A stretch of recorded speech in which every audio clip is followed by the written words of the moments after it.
Apple has 2.5 billion people with active devices every day. That's an extraordinary head start versus anything Google can do, anything Meta can do, anything Microsoft can do. Microsoft and OpenAI do not touch billions of people directly. Welcome, everybody. Epic Trends with Friends, six dudes, which is epic because we invited 4 women and all of them asked how many dudes were coming, and we said 6, and we got no response. And in fact, I got blocked by 2 of them. So welcome, everybody. Here's a Hollywood Squares. We've got JC, the Cuban Missile Crisis. We've got Riley, long hair Roseby, with this grass clippings hat. Huge news will be announced by the time we air this. The Grass League is being announced. It is the masterpiece of my thesis of the degenerate economy. We have launched with Bleacher Report and Warner Communications, Warner Media, and they will be airing the first tournament on TNT and HBO. Bleacher Report will be live streaming this. It'll be the first $250,000 amateur golf tournament at our par 3 course. JC, pretty cool.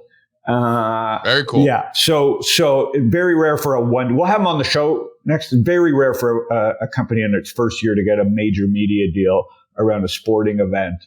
And I think Charles Barkley might be the analyst. So it's just going to be a party. I might have a worse swing than Charles Barkley. I was going to say, we need Charles to play. Yeah. You'll JC, be that's a tough look. Dude. You'll be in the Cuban versus, you'll be in the communist tournament, the Cubans versus the Russians. And you can play with wood hickory golf clubs. All right. Phil Perlman up next, not wearing a hoodie. So maybe it's not Phil, but we'll see. He may be just AIing us. And then, of course, in the goggles, because he's protecting his identity, Michael Parekh, who's going to share, I think, the secret Goldman Sachs partner handshake. He was managing partner at Goldman Sachs, the only person at Goldman that's willing to talk to me still after the ridicule that I've given that famous organization. The vampire squid is wearing a vampire squid today. Michael Parekh, who is probably the smartest person I know, introduced to me by Fred Wilson. JC is going to love this. Braden's going to love this. 20 years at Goldman, managing partner through 2002, through the internet bubble. He was head of internet research. No text messages were found between him and Henry Blodgett, so has not been excommunicated. And that's an old inside joke. And Michael is somewhere in the metaverse. He is a geek of geeks, loves toys, been playing since the early day of the internet, kind of sat out the crypto thing. Him and I used to chat about crypto. He's been on the Stock Twitch board. He loves markets. His Substack is great. His Substack is phenomenal. For free. He's writing a daily AI Substack where the accolades. He just tells you what he thinks. But he's playing with the toy. And he knows everything about AI. It's amazing. Yeah. So when AI, he had been Speaks English. He had been making some semiconductor investments during the crypto years, and didn't tell me, of course.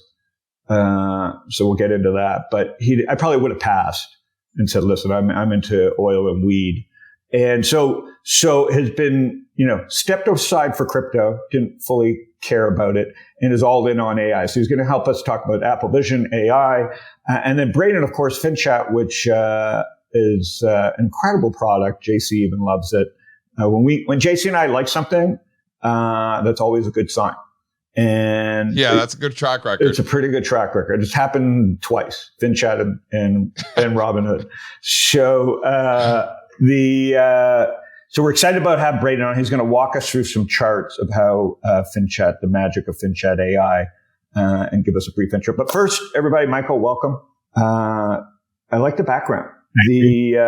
So is it the best toy that you've seen in tech since kind of the iPod? What is the Apple Vision Pro, and how cool is it?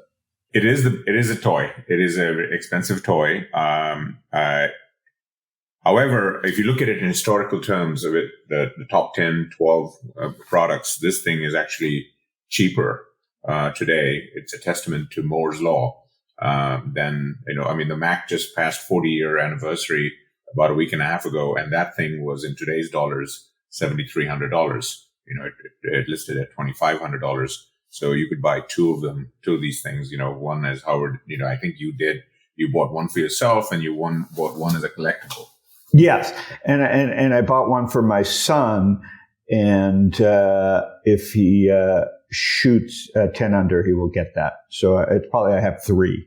Put it that way. So you were excited to get this, and out of the box, is it easy to use? And what's your favorite thing? You wrote a post about it. Obviously, people can go read it.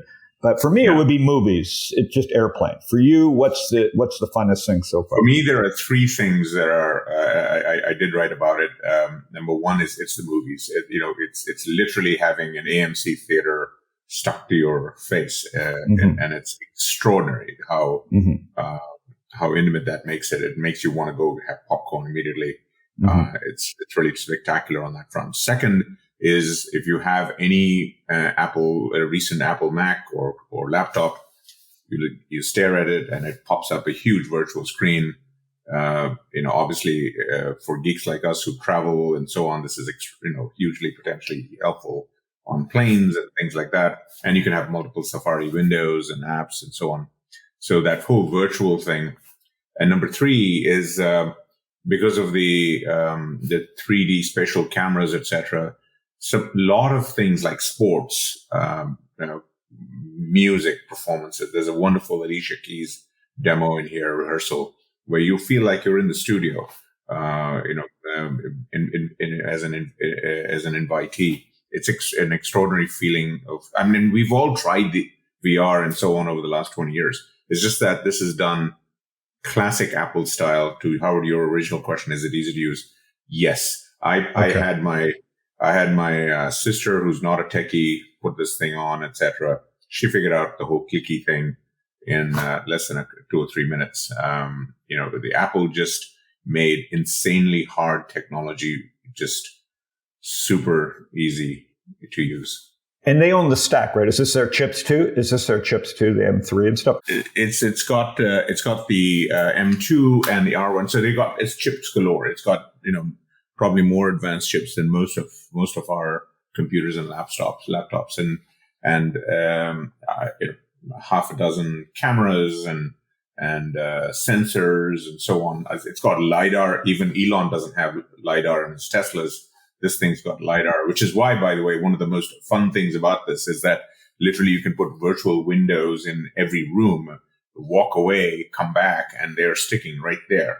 The positional technology is extraordinary, that you can put sticky notes.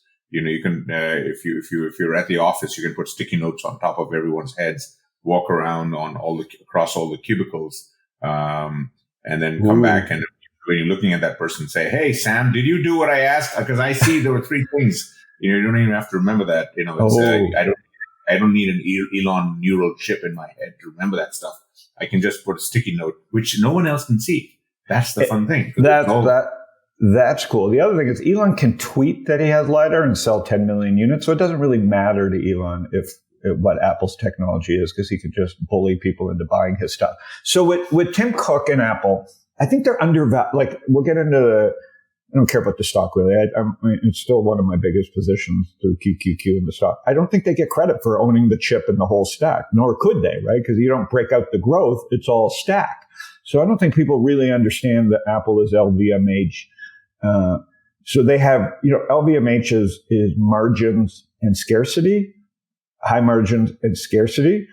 Apple is high margins and abundance, right? And I don't think people still get that. Go ahead, Mike. I think you touched on 2 very key pieces. Apple is uniquely positioned in owning the whole stack. I mean, if you look at the Magnificent Seven, no one comes close. Obviously, Microsoft is spending extraordinary amounts on hardware and their own chips, in addition to NVIDIA's chips, etc. Apple has been doing silicon for a long time, which is why, by the way, their laptops just still 3, 4, 5 years ahead of anything from Intel and Qualcomm and AMD and so on. And then now they're bringing that advantage to this latest platform. So that's it's an iteration of their technology ownership. And then the other thing that you're touching on is that because of that ecosystem, not just the chip stack, but because you have millions of apps on Mac OS, iOS, Watch OS, etc. One of the first things out of the box in version 1 of this thing is that when I've got all these screens going, what we forget is that I've got multiple OSs running from Apple. I've got Mac OS, I've got Vision OS, and pretty soon I'll have some Watch OS things projecting, and it all works together seamlessly through the apps and data and so on.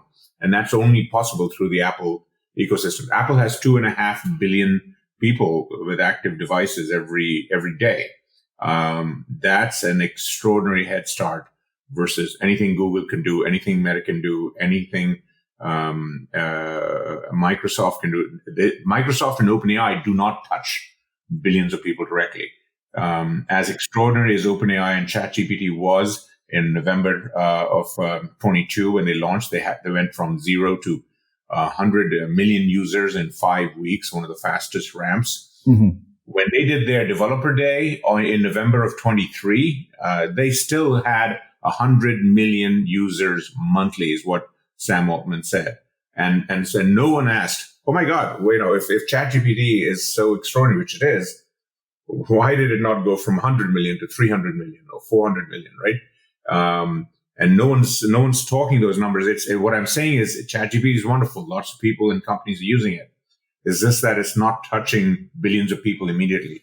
With this thing, and by the way, not just the Vision Pro, but also Apple is making AI show up on a bottom-up basis. It's what I call small AI in countless little applications on your phone, on your Mac OS, and that's the bigger picture that we're not seeing.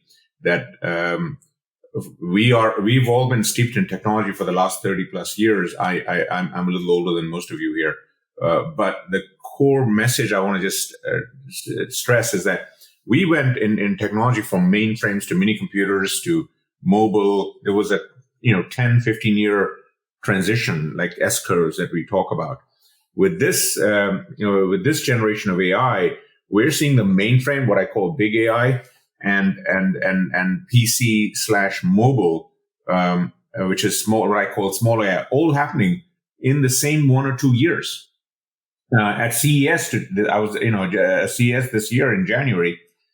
Everyone got the message. Everyone got that memo. Every hardware company from Lenovo to Asus to Acer, they all were touting AI chips, local AI chips in their computers. And so what I'm trying to say is that by the end of this year, most of us are going to be using all kinds of cool AI, ChatGPT kinds of functions, but they're going to be running locally on our machines. They're not going to be necessarily, they will go for some bigger tasks to the big mainframe, GPT-4, GPT-5, etc. It'll all work together. And that is the extraordinary change that's very different this cycle than anything before. So, and JC, we were talking about long, short, and all these cycles. It's just that we have to kind of be mindful of this compression of mainframes and PCs and smartphones all in the 2 or 3 year time frame, because as we are trying to figure out how to trade the various parts of the stack, the hardware companies, the chip companies, the software, we've seen these cycles. The hardware, typically the companies that are further down the tech stack get compressed in margins, and they have cycles in terms of demand and so on. This time, I have a feeling, just because everyone is trying to do both the big AI and small AI at the same time for billions of people, we're not going to see these financial cycles necessarily. The investors are going to see, I think, just lot of a runway for huge amount of growth, both with the big AI apps and the small AI apps, at least for the next 3 years. I love that. That's as far as my crystal ball goes. So yes, we have to worry about macro things and China and black swans and Europe and all these other macro things. But from a technology point of view, the secular tech wave massive, is more powerful than what we've seen before, just because they're all happening at the same time. Is this good for cloud too? Right, this is all cloud based. So it's massive for cloud, but it's also massive for devices in our hands, right? Apple literally introduced GPUs and neural processors in their Apple Silicon about 3 to 4 years ago. It's just that there weren't enough apps to actually use that stuff. Now with this AI stuff, which is just a step function change on what we used to call machine learning, it's basically that stuff, but now done in a massively different way, using transformers and probabilistic math. Now the GPUs and neural processors can have a lot of work to do. So one of the things I think we're going to see is people are going to be upgrading their phones and laptops a lot more frequently every year, like we used to do. Remember, you may some of you may be old enough. Every year we would go get a new PC because if But why? So quickly, why there? Because the Moore's law is continues to do its thing. The dang things get because they're putting more GPUs, more neural processors every year. The fabs, the TSMC is creating more efficient chips, going from 5 nanometers to 3 nanometers. Apple bought out TSMC's complete 3 nanometer capacity on the planet to make these iPhone 15.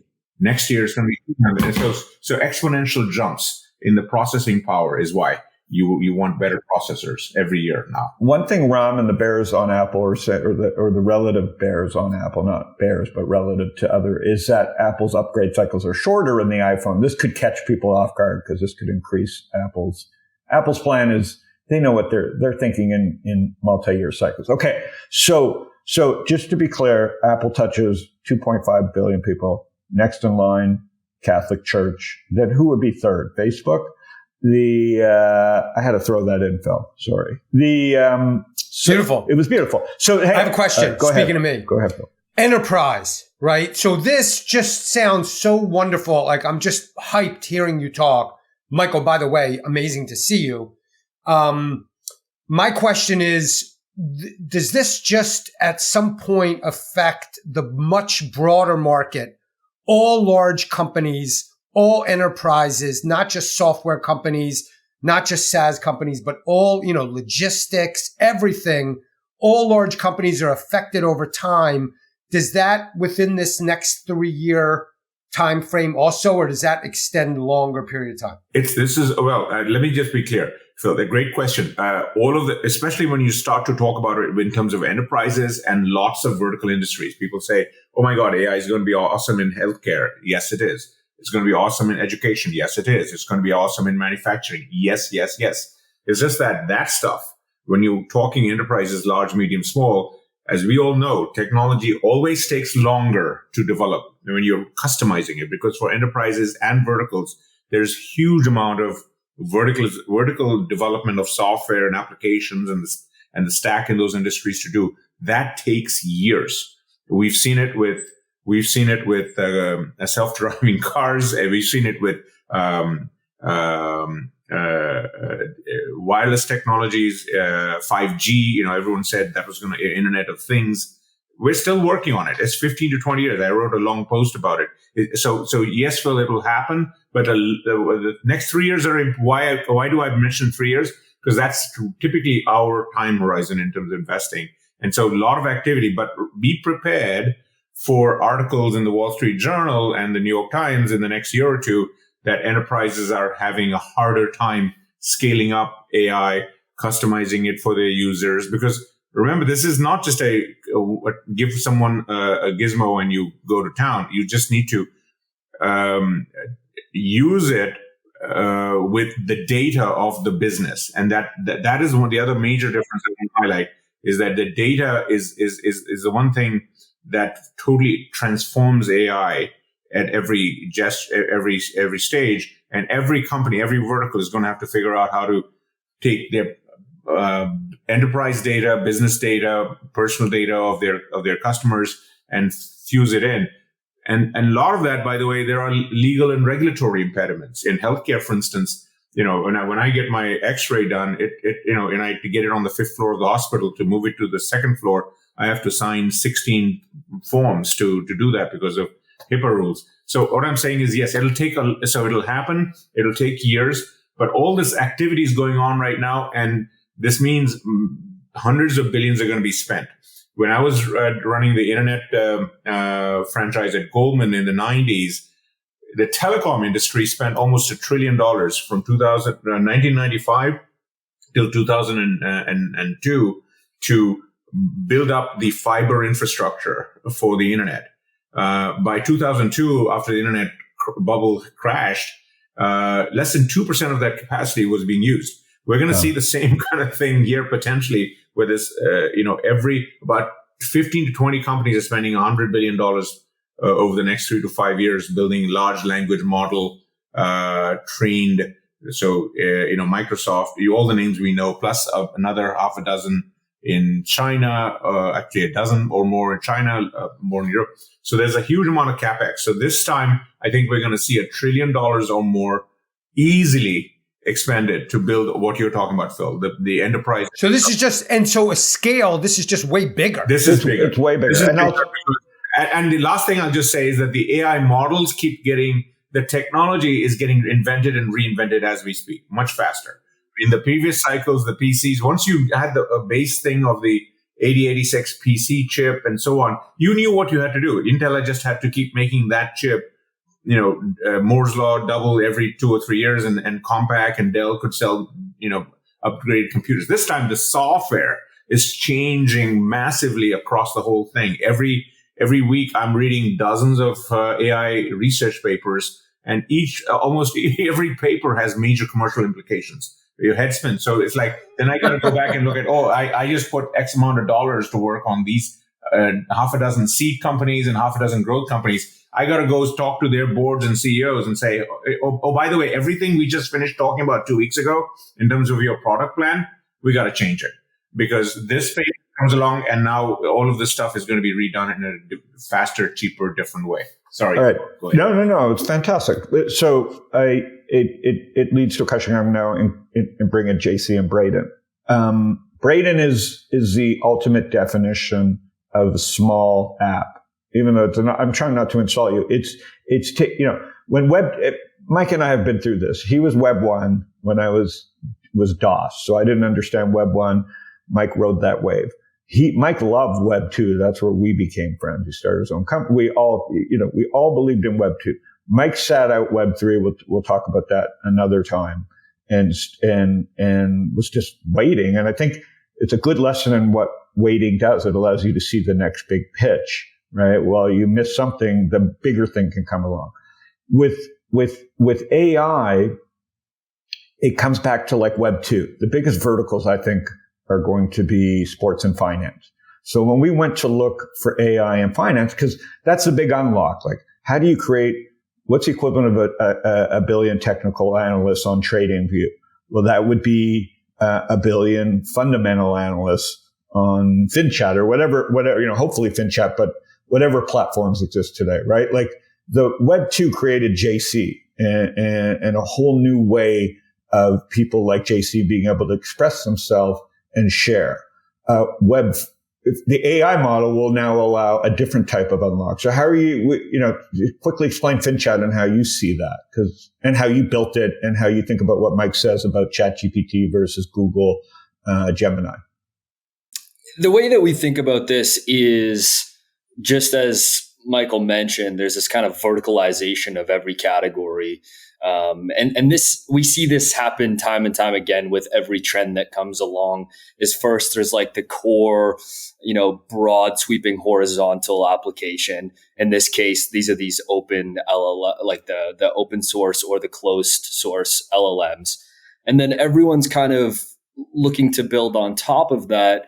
And the way that we looked at it is for the financial application, is close to correct is not good enough. When it comes to fundamental equity research. If you ask Bard what Amazon Web Services revenue was, it's off by a decimal point in the billions, which, 100 million between friends, it doesn't seem like a whole lot. But if you're putting your neck out on that, or you're providing research, or you're providing something to your portfolio manager, close is not good enough in this application. Correct. And so we just said, okay, well, how can we build technology on top of this to query a database of financial data at scale for 57,000 active listings and do it correctly every single time? And so that's the way that we think about it. And this will happen with every major vertical. It's happening with all the big ones first. It'll continue to niche down. History, it doesn't repeat itself exactly, but it always does rhyme. And so we think that this is going to happen with AI as well. And we want to be at the forefront of that, particularly for equity research. And right now, FinChat is very retrieval based in the fact that I can ask it to give me consensus estimates on Apple. Build me a discount cash flow model for Apple. Build me a graph that shows the services revenue and the iPhone installed base and all that stuff. It can do all of those things today. It just can't do them all at the exact same time. And when we eventually move to that, we think that that's more task based, where it's taking the non-value add pieces of your job and doing it for you. Like there's not a lot of like intrinsic value in retrieval, aggregating and retrieving data. It's how you like actually think about that data. And so we want to eliminate all the like non-value add processes in the stack. And we're starting there first. And then we move more to like task-based over time. And Mike, what is that, a chip thing or a software thing, or is it all the above?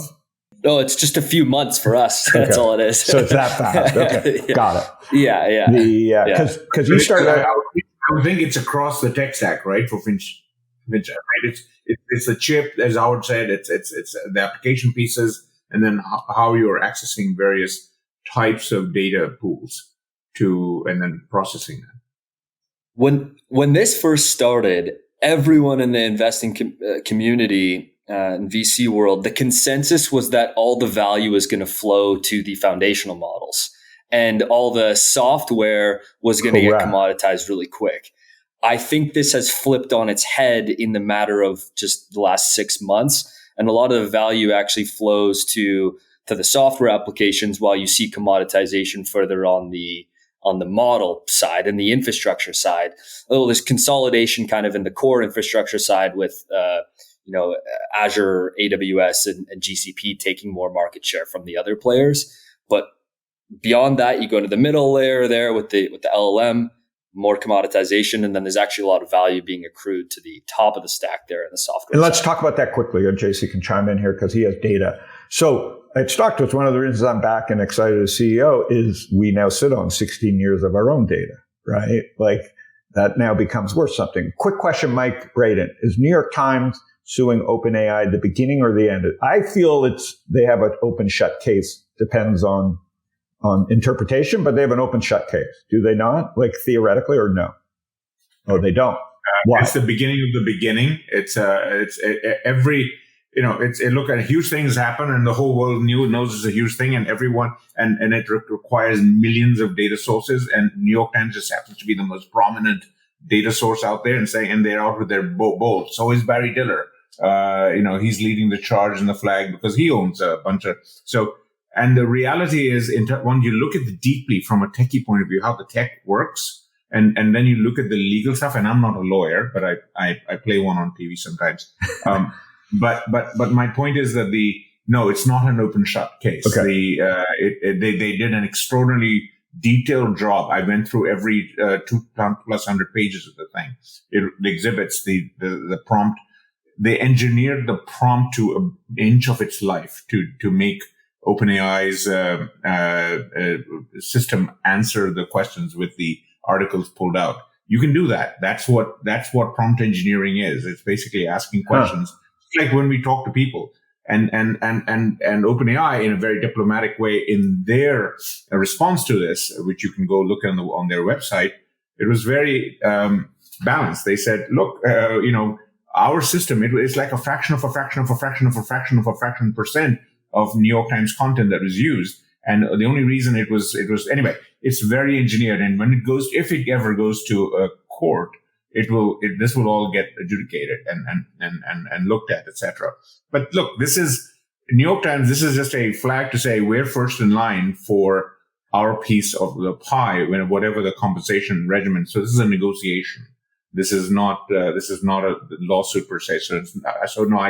I would say it's not cut and dry. And then the other thing is I would just highlight is that the way AI fundamentally works, the large language models work, it's going to be extraordinarily hard when we look even in the next 2 years to figure out where the response came from. The way these systems work, this is not like how we've used computers for the last 58, 60 years. That when you put in a question, what is the sales growth at Microsoft for the last 5 years? Those numbers are sacrosanct. They're audited up to kazoo. There's no muss or fuss when you're asking probabilistic models questions on data that is basically the entire world's digital information. The answers are going to vary. So no, this is going to be very, very hard. Our copyright systems are going to have to be rethought in a dramatic way over a 10, 20-year period.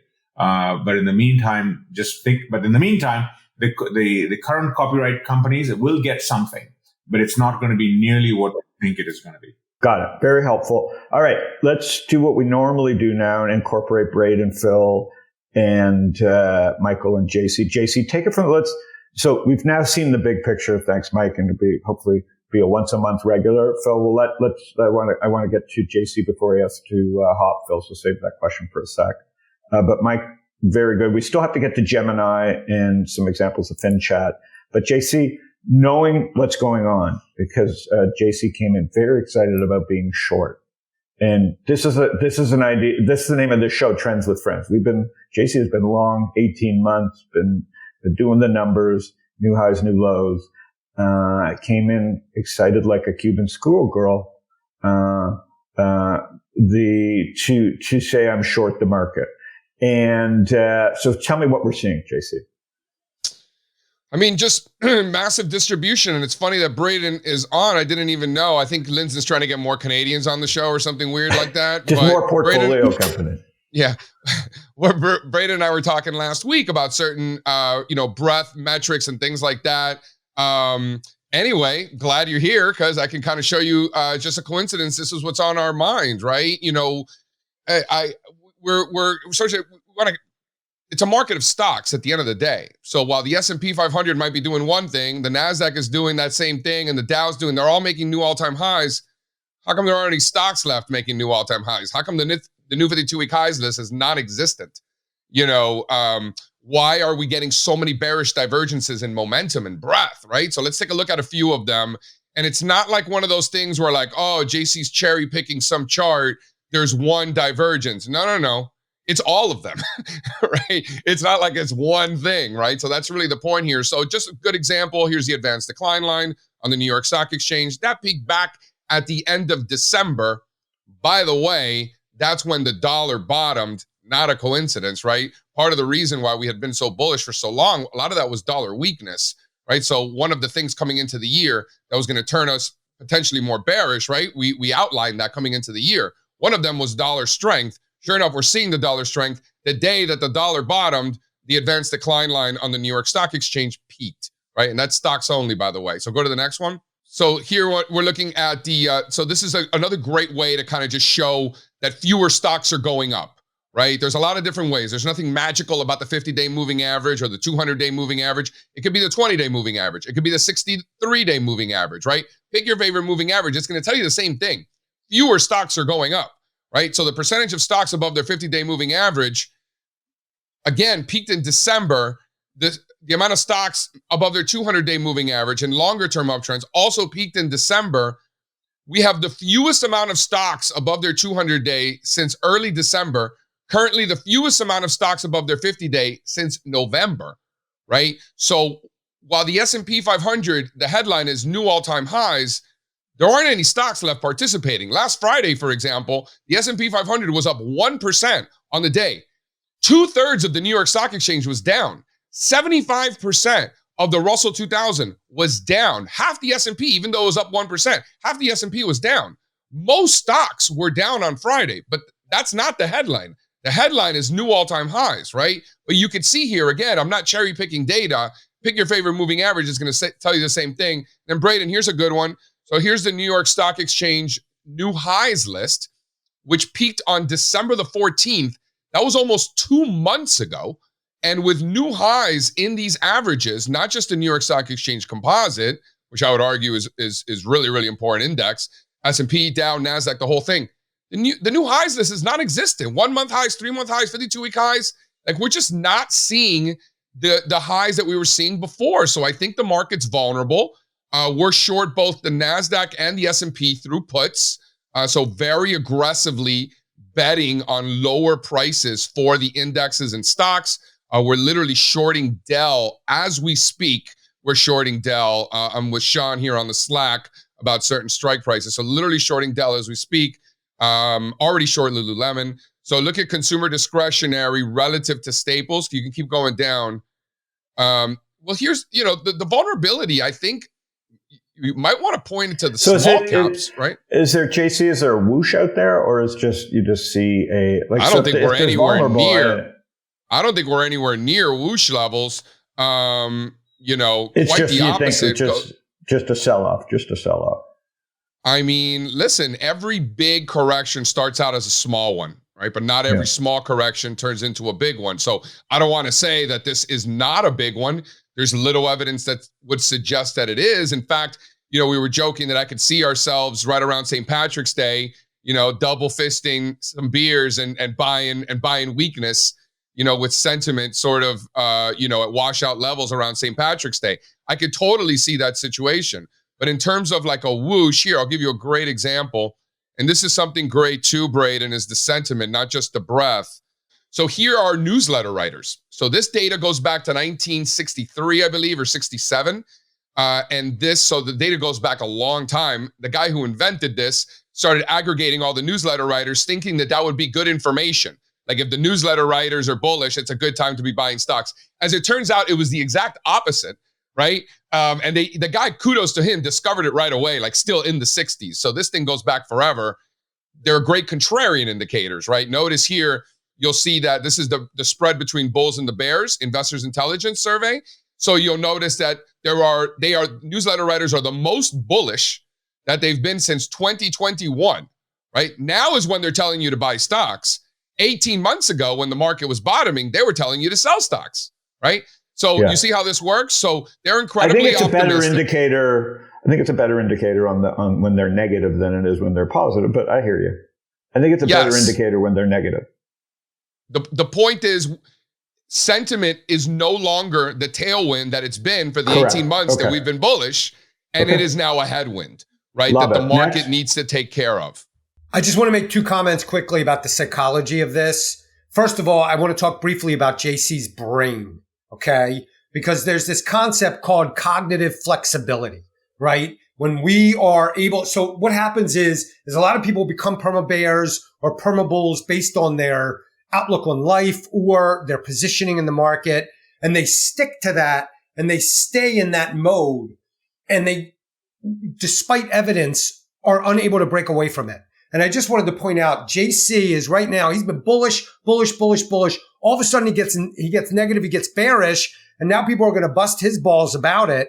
And the thing is a beauty to watch. So if you are a novice investor or even an intermediate investor or even a pro, watch what he's doing right now. He is just looking at evidence. It's very cold. It's very simple. And he's changing his position based on that. And I appreciate that. I appreciate that, Perlman, but I want to reiterate something. Some people who might not follow our work, and a lot of people don't, right? Obviously, a lot of people do, but there's many who don't. So they're like, oh, JC just flipped, from one day to another. And it's like, no, because if you've been following along, number one, we laid out coming into the year what it would take for us to get bearish and start getting short. Those things have been happening over the last month, number one. Number two, just the way we were executing trades. If you guys recall, we've talked about it on the show. We were no longer just buying stocks. We were no longer just buying call options like we were 3-4 months ago. Like, now we were selling out of the money calls, right? We were doing different things, already hedging our bets because things were changing. We weren't necessarily going short, but we were taking the other side of a lot of our positions because the market dictated that. Now, last week, we got enough data to actually get short, right? It's a process. It's not an event. It's not like I woke up one morning, I'm like, oh, that's it. That's the end of the world, right? If you've been following along, you've been seeing the transition sort of, it's a process. It's not an event. We've been talking about this and things keep getting progressively worse. It's like, JC, what is it going to take to get more bullish? Well, if more stocks start going up again, that's a good start, right? As opposed to more stocks going down and fewer stocks going up, right? That's a good start.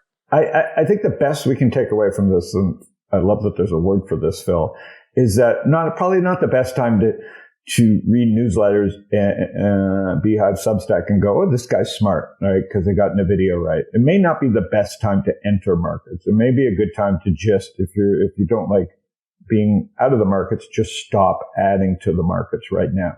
Underneath it all, though, JC, I won't go through my charts because I want to let Braden and you keep going with Phil and get to the Eli Lilly and Novartis and Gemini. There is a lot of stuff interesting, right? There's Simon Property Group, right? Boring, not going anywhere, but really that's supposed to be out of business post-COVID. High-end malls, right? SPG. What the hell's going on? Like no one shops at the mall. So maybe there's a lot of stuff under the surface that might start working, right? Maybe malls in the cities are going to get repurposed. The Toyota broke out. To all-time high. Toyota broke out to all-time highs while Tesla is running over itself. Now, that could just be Toyota being able to take advantage of all this tech finally, and Tesla digesting the fact that they've been the bullhorn in the room doing that. I don't know the ins and outs, but that looks bullish. As bullish as you could probably see a chart. The Toyota thing, I'll just say, I mean, obviously they're riding the hybrid curve right now, which is the hot thing in autos. The consumers are meaningfully moving away from EVs to hybrids, and Toyota is the king. Interesting. Hybrids, just FYI. Okay, so stocks are working. I did hear that even in this chat before. And then I look at Web 2 leaders, and we don't have to pull up the chart. Spotify, Uber, Airbnb, Snowflake. Isn't Spotify supposed to be out of business now? At 44 billion, Google's dropping out of the business. Apple could care less. Apple's, if they took Spotify out tomorrow, it would add 0.0001% to Apple's market cap. So we're starting to see the winners of Web 2 digest and move higher, right? Basically, to me, all-time highs, because the people that owned it in 2021 didn't even really know what they owned. And again, I don't know if this continues because it's still a $44 billion company. Then you have Palantir. You've got Snowflake breaking out. You've got Eli Lilly and Novo Nordisk and genomics kind of holding in there. So we could just be getting a rotation. It seems like, JC, there was a great chart by Eric, whatever his name is, from Bloomberg, showing the mad rush into US ETFs out of Chinese equities. And so that could be why we are most in need of a breather. Everybody's in the US pool and out of the Chinese pool. So I don't have the nerve to make that trade, but we talked about it a couple of weeks ago with Ram, China. So we could just see money not come out of the market, and we could just see money rotate. Lindzon, I haven't been this short since like January of 2020, before COVID. Like we didn't know COVID was coming, but like we had all these breadth divergences, a lot of very similar things that we have now, actually. I haven't been this bearish and this short since January of 2020. No, good data point. All right, so let's now move to, because JC, you got to go. Is there another one or two charts, JC, that you had before I let you go? Because I know you. Yeah, I think this one is interesting. The vulnerability of small caps here. Well, first of all, throw the Dow Jones Industrial Average chart just to kind of put things in perspective. You know, the best 3-month period of the year is between November and January. It's well documented. They tell me every year that it's already priced in, right? And of course, in that 3-month period, the Dow Jones Industrial Average rallied 6,000 points, 20% rally in the Dow. You get that ripper into the end of the year and then sort of that hangover into January where the indexes continue, but a lot of stocks already deteriorate and momentum is diverging, obviously, as you can see here in RSI. And then scroll down, Riley. This is actually the time of the year where stocks tend to take a break into February. The first quarter of election years tend to be the worst quarter, and then it's more, back half of the year heavy. So this would be a perfectly logical time. Now zoom in one more, go down one more, zoom into what it actually looks like this year. And this is a perfect time for stocks to correct. In fact, if stocks didn't correct, that would actually be really unusual. So the fact that we're seeing breadth deterioration already before the index is correct, momentum divergences all right before, the classic, month for a nice good rug pull. And then what do you know? JP Morgan came out today apologizing, literally this morning, JP Morgan apologizing for being so bearish because they listened to their own strategist and now they're tactically bullish. That was this morning. Morgan Stanley just kicked their perma bear out of their investment committee just around the time that you probably need them. I don't think all of these things are a coincidence. So good rug pull now in February. I'm here for it. And what wine do you pair with a rug pull? I think you have to go with Bordeaux, right? Because if you want that funkiness, like flavor of like a good rug, the Brettanomyces that you're getting in the left bank of Bordeaux, that'll get you done. Not a fava beans. What's his name? You wouldn't have a Chianti? A Chianti, no, too much acid. Else? Too much acid in the Sangiovese. You want to go with Cabernet from the left bank. No one's paired a rug pull with a Cabernet on a YouTube show before. Go ahead, because they're not doing it right. JC, this was awesome, and Phil, thank you for my phrase of the day. Dude, I just love it, man. But JC, just two questions in the charts. In terms of being short the way you are, but given the divergences that you're talking about, is there even a more concentrated trade potentially with the stocks that are doing dramatically better, like the Mag 7s and so on? Or is that too that's a good question. There might be, but for me, I'm very selfish and greedy, right? So I want to know that I'm wrong as quickly as possible. So I would rather sacrifice perhaps a more profitable trade potentially to know that I'm wrong quicker, so that I could go move on and do something else, right? So I'm looking specifically for failed breakouts, like a breakout that fails to hold. So like Dell, for example, Lululemon, another one, in the put options for the Qs and the S&Ps, we got a couple of months, so we got plenty of time, slightly out of the money. So that's sort of the thought process. And that with buying puts already comes with a built-in risk management. Obviously, you're a limited partner essentially, right? So that's how I think through. And last question is, I know China is a whole different ball of wax, but their markets are obviously the charts are the other way, like crazy other way, and you can't even legally short there. So they potentially have a lot more fundamentally to go down the downside. But do you have a thought on China versus US? Because we talked about. I want to put on a long China, short US trade so bad. I haven't yet. It's definitely going to work. I'm not in it, but I think that there's opportunity there. And by the time the next show starts next week, I might be in that. I'm currently not, but I'm looking at it every day. I'm tweeting about it. I'm asking people, JC, I'm no John McGee, but I'm looking at this FXI chart right here, and I see a higher low, and I see above 2274 a higher high. And if I'm not mistaken, changes in trends occur with higher lows and higher highs off a downtrend, and lower lows and lower highs off an uptrend. And so is that, you tell me. You tell me what Go you to the think first about. chart, Riley. This is what I see. I think you're Go to getting the first cute chart I put up there. This is the one, Perlman. And by the way, nice work there with that analysis. And Nice work Year of the there, Perlman. Dragon starts Saturday. Put up. The market is already front running that, Pearl Dog.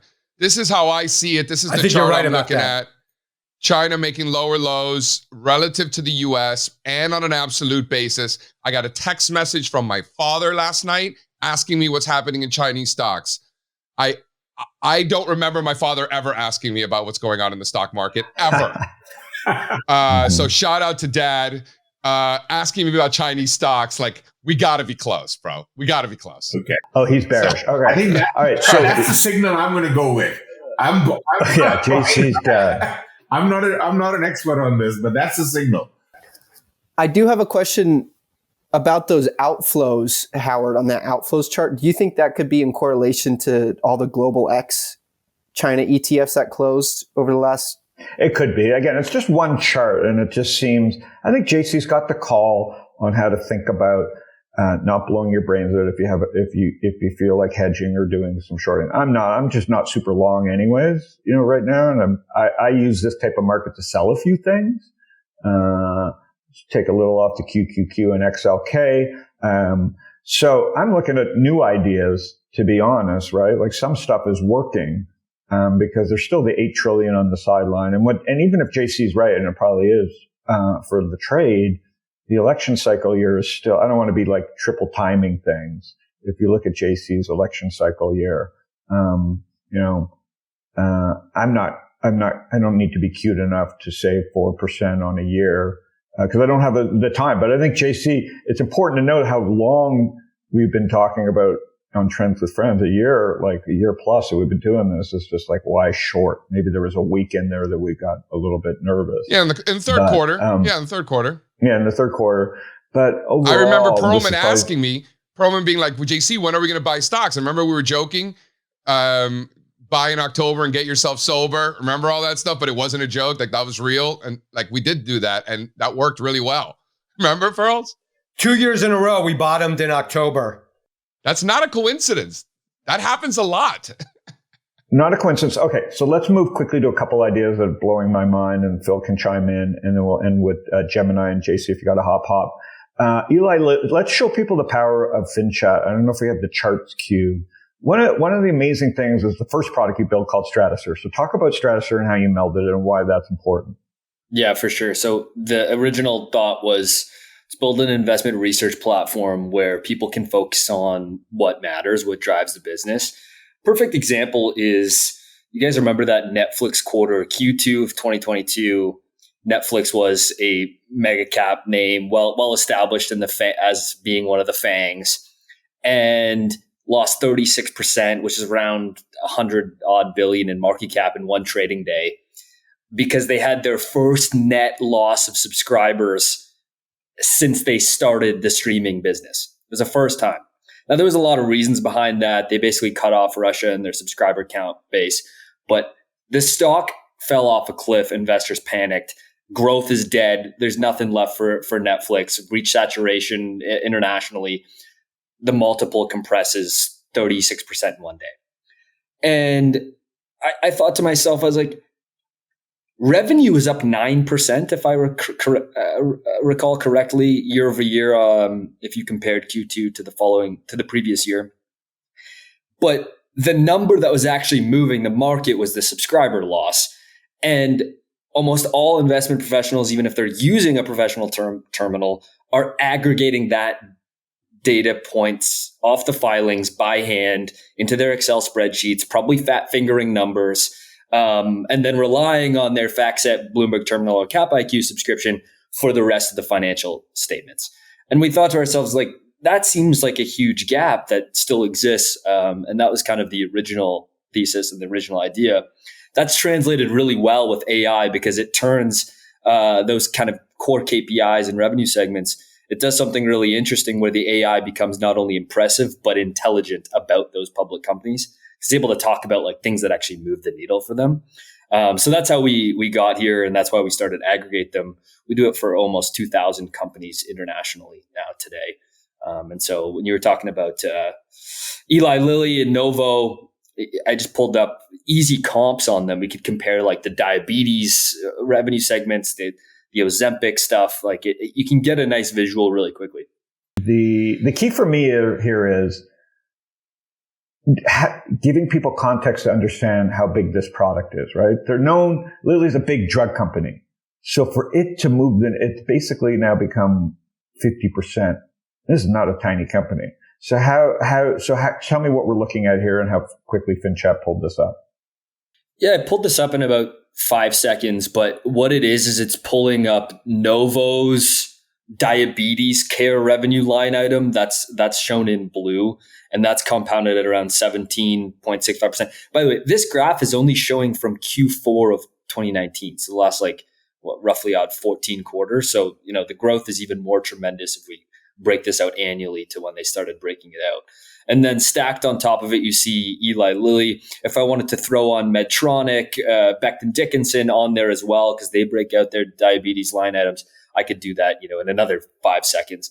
But it just gives you kind of an idea. I like doing these kinds of comps with like the hyperscaler cloud players as well, to see who's gaining market share, who's growing faster, and then what that total revenue line item looks like if you stack all three of them on together.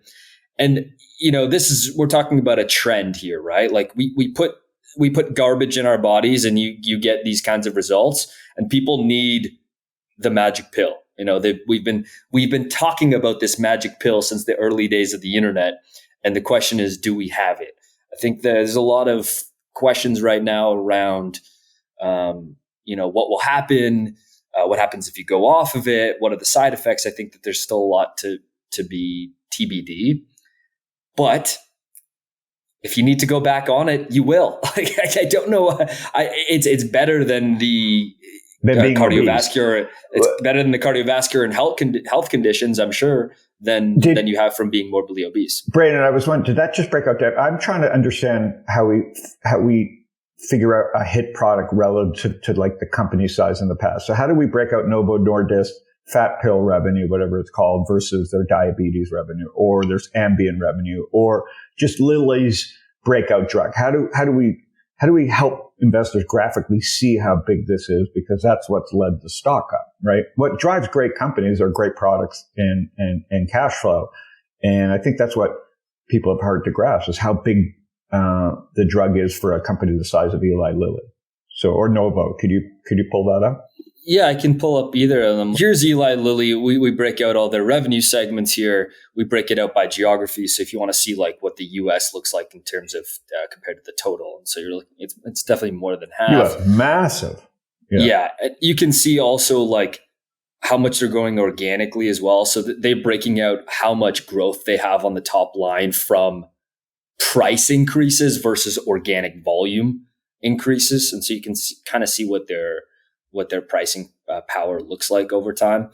But if I just wanted to look at the diabetes revenue, let's do it for Novo here, and you can toggle between their local Danish currency or the USD currency in a matter of seconds. So that's here. We'll just use USD for the sake of it.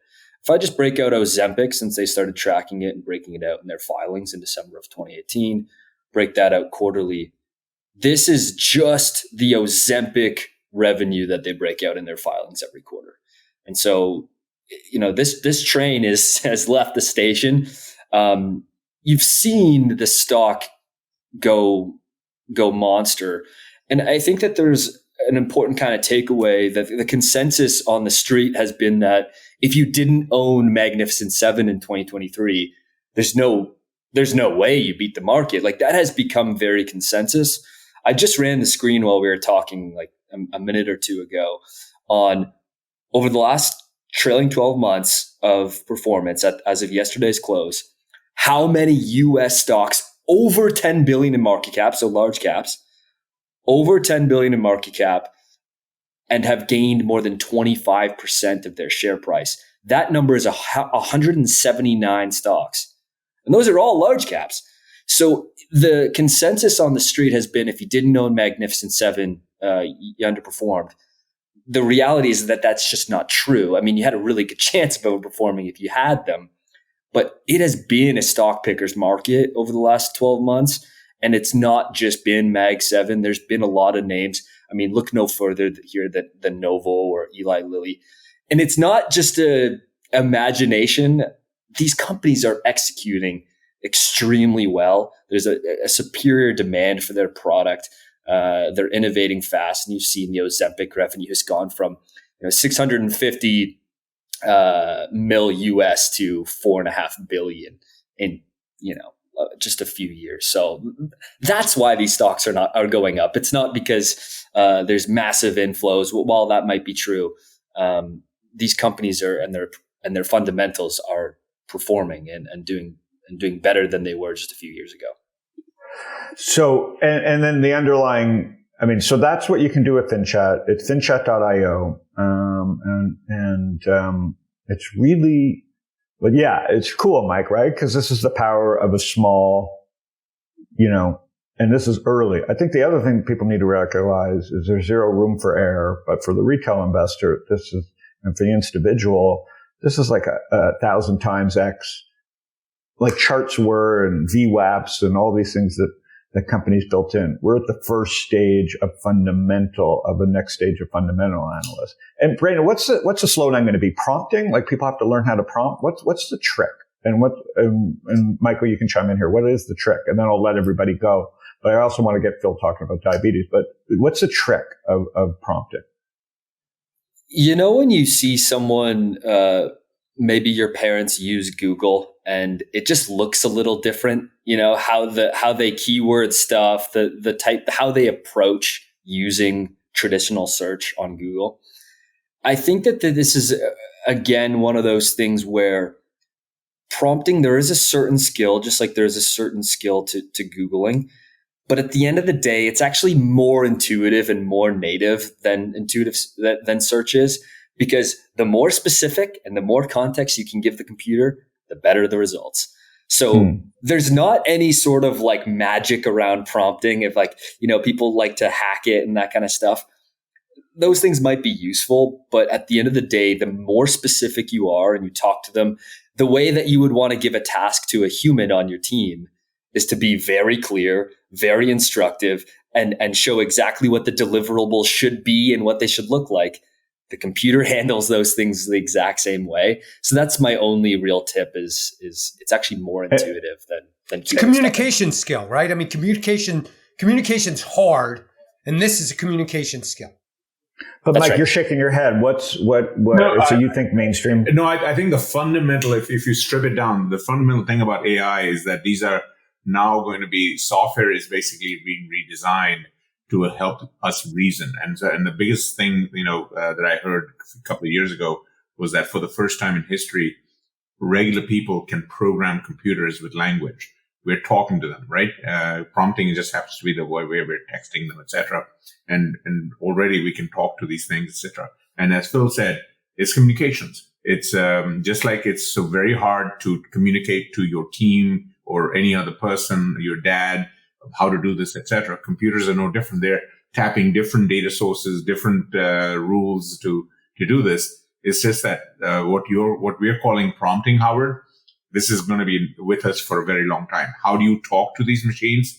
And just like people, they're not going to be all the same, the way they come back with results, because they're all tapping, just like people are tapping different experiences and information and what they grew up with and their skills.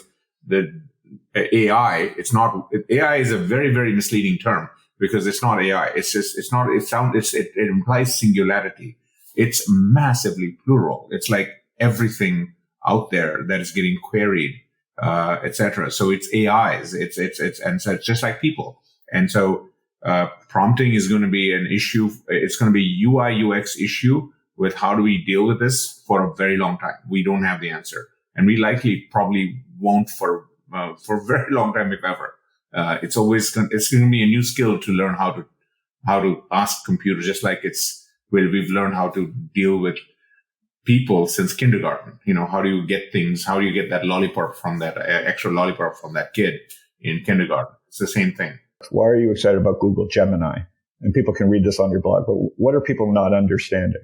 Well, Gemini, the core thing that I stressed on in a post I did a couple of days ago was Google for 25 years has always had multiple bets. They have at least two of everything. And just with AI, before ChatGPT caught them by surprise, Google had 5 different large language model efforts, each costing bazillions of dollars. With Gemini, they're consolidating it. Theoretically, tomorrow, February 7th, they're supposed to announce that Bard is going to become Gemini, Palm is going to become Gemini. It's just like Microsoft. Satya Nadella is one of the smartest big cap CEOs. He figured this out, and he basically put all the wood behind Copilot. He said Copilot is our word for everything. Everything AI Microsoft does, whether it's Windows 365, It's all going to be called Copilot.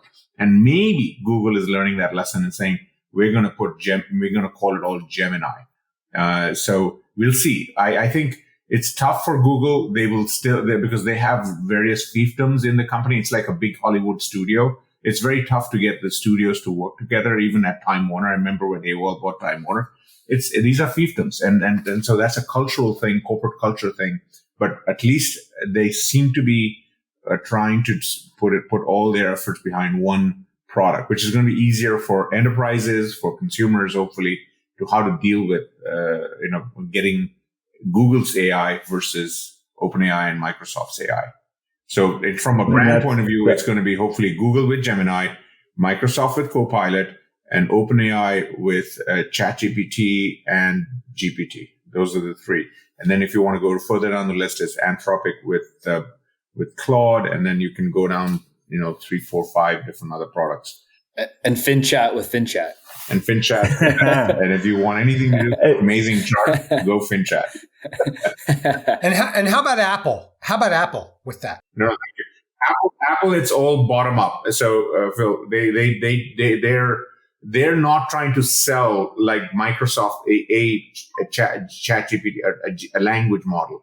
Their whole thing is application up. So their photo app is going to have amazing AI. It already does so they're going to do it in a different way. Now, there are rumblings that at WWDC, June of this year, they are, Tim's kind of hinted that they have a large language model in the works. So maybe there is an Apple Chat or Apple Chat GPT version coming, but that's to be determined. Okay, beautiful. All right, we'll pick up on the health stuff next week, Phil. Sorry about that. It's all good. This was a great show. This is so much fun. So much fun for me. I mean, just amazing. Michael, great to see you. The insight. It's great to catch up on this stuff. This was a hoot. Thank you. See everybody. Phil, thank you. Howard, thank you. Trend for Friends. See everybody next week.